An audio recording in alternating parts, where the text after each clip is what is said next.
hablar de las características y de las alteraciones de la orina, así que si te interesa, quédate para verlo. En las características de la orina vamos a hablar del olor, del pH, de la densidad, del contenido, del color y de la cantidad. Antes de empezar te voy a indicar una cosa. He mezclado en este apartado el contenido de oposiciones de TKE con el contenido que se da en el temario de TKE.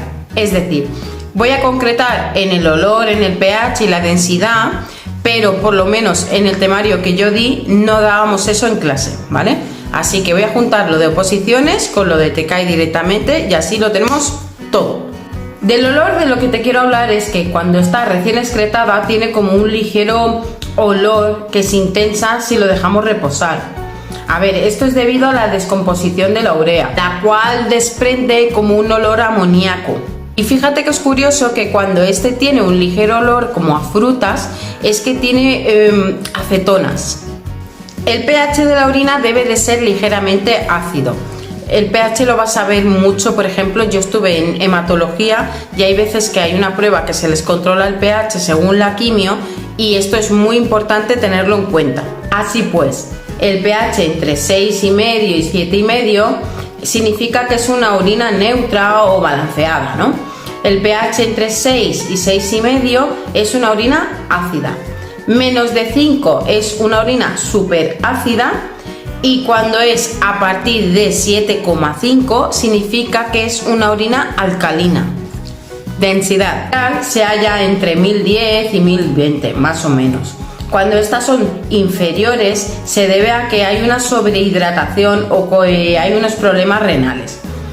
Cuando hay una densidad superior a lo que acabo de indicar, a 1020, es debido al origen de proteínas y abundantes restos celulares, indicativo de que hay una infección. Cuando hablamos del contenido en la orina, hablamos de que esta contiene más o menos alrededor de entre un 90 a 95% de agua. El resto es ácido úrico, creatinina y urea. Recuerda, como acabo de comentar hace un momentito, la urea es lo que hace que cuando se mantiene en el bote luego huela como amoníaco, ¿vale? Cuando se está descomponiendo.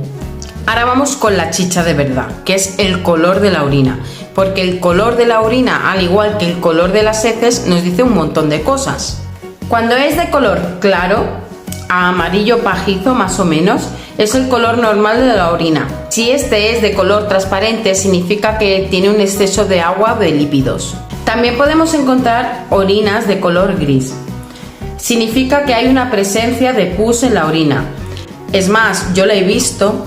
Y esta, si tú lo pones, digamos, en un contenedor de los rojos y haces así, es como que está más espesa y balancea más lento, ¿no? No exageradamente, pero sí que se nota un cambio entre la orina normal y esta. También podemos encontrar orinas que son de color rojas, que son hematúricas. No tiene por qué ser 100% roja.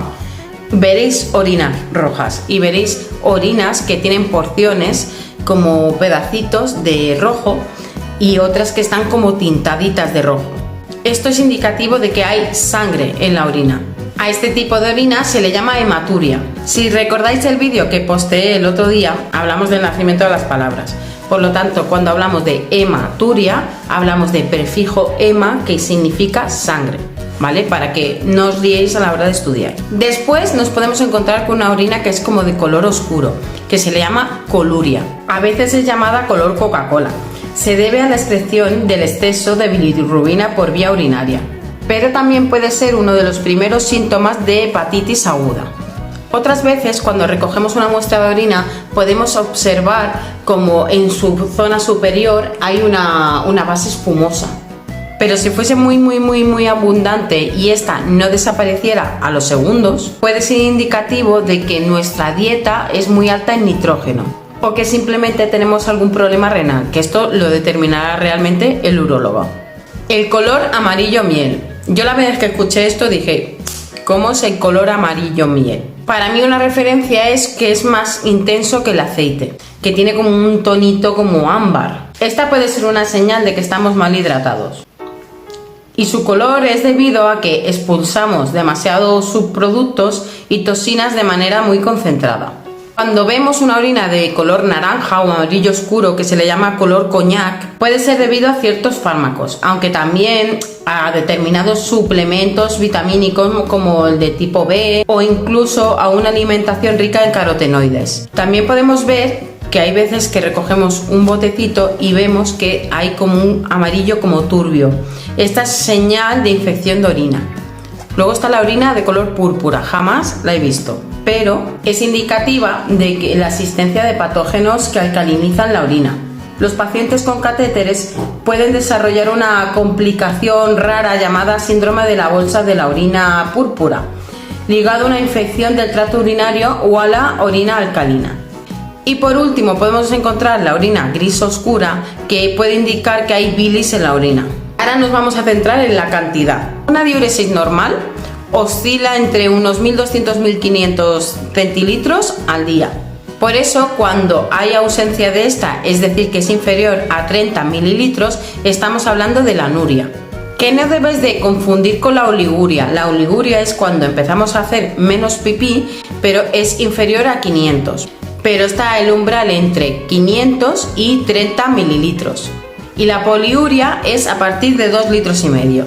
Todo lo que hagas a partir de 2,5 litros es poliuria, es decir, que orinas en exceso. Llegamos al segundo apartado, alteraciones de la orina. En las alteraciones de la orina vamos a hablar de la incontinencia urinaria, enuresis, disuria, polaquiuria, tenesmo vesical y urinario, la urgencia a la hora de miccionar, nicturia, distensión de la vejiga, globo vesical, pospadia, bacteriuria y piuria. Cuando hablamos de incontinencia urinaria, estamos hablando de la incapacidad de controlar el flujo de la orina.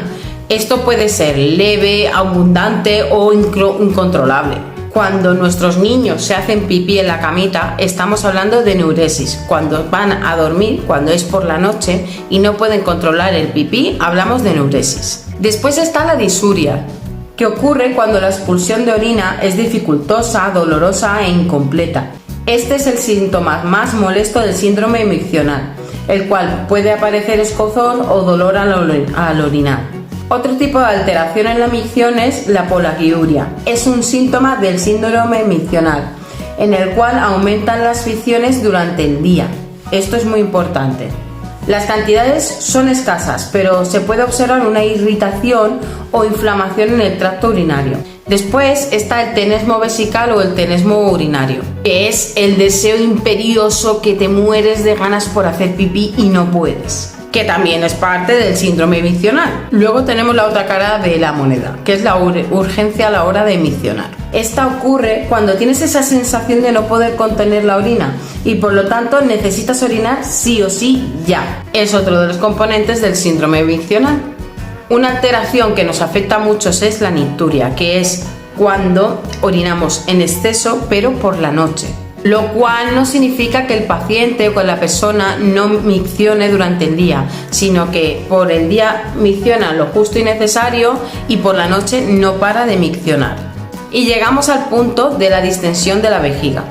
Esta ocurre cuando nosotros retenemos mucho las ganas de orinar, que es decir, la vejiga se llena, abriéndose, haciéndose más grande, y esta se va conteniendo aquí, se va rellenando.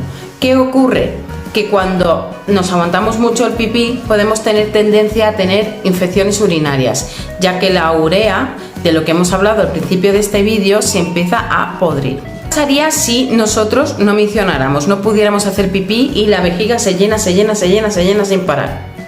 Sucedería el globo vesical. El globo vesical es cuando la vejiga está a tope, que ya no puede más. Es más, si tú palpas la zona de la vejiga, notas la dureza del globo vesical, y si esto no se lleva a tiempo, no se trata en el momento, se le pone una sondita vesical, una sonda de descarga aunque sea, lo que sucede es que la vejiga revienta. Ahora vamos a hablar de una patología que le suele ocurrir mucho a los hombres, que es la hipospadia. Esta es una anomalía congénita de la uretra.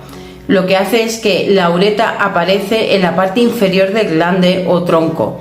Por otro lado tenemos la bacteriuria, que si nos ponemos a pensar en su prefijo, ya sabemos que hablamos de bacterias.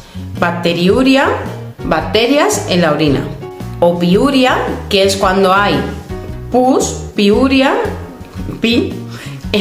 uria en la orina, es decir, pus en la orina. Bueno, compis, recuerda que hace nada hablamos del sistema urinario, dejo la lista de reproducción aquí posteado.